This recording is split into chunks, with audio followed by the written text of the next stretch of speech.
mga kabsat, is Misha Moranagan ang iyong lingkod. So ano nga ba daw ang araw-araw namin ginagawa dito sa Hong Kong? So ano nga ba ang daily routine namin dito sa Hong Kong? So number 1 is pagsa-cellphone. Joke lang po yun. So ang number 1 is paglalaba.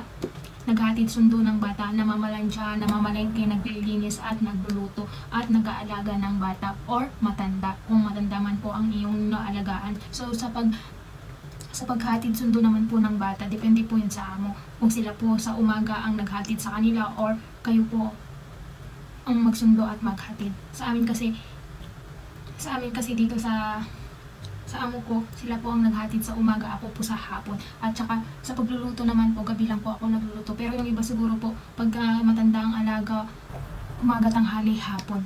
At yung iba po, pag mga baby po ang inalagaan, siguro sa labas po sila nabili. So, ayun lang po. Salamat and please follow me and ma-update kita sa susunod ko pang video. Bye-bye!